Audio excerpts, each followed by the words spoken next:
Siamo a Trevigiano, casa indipendente con bed and breakfast già attivo, piccola porzione di giardino, è veramente bucolica.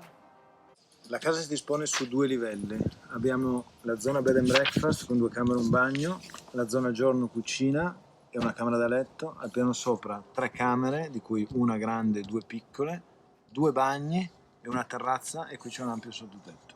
Un piccolo giardino che dà una bellissima sensazione di verde, ma non è troppo grande, quindi non è complicato da gestire. Entriamo e siamo direttamente in cucina, molto luminosa la zona giorno, con la sala da pranzo. Qui c'è un separé con un'altra camera da letto. Yoshino piccolo, che paura, mamma mia, che paura. Caminetto, zona colazione e camera matrimoniale. Zona notte, 2 camere singole, 2 bagni e la camera padronale.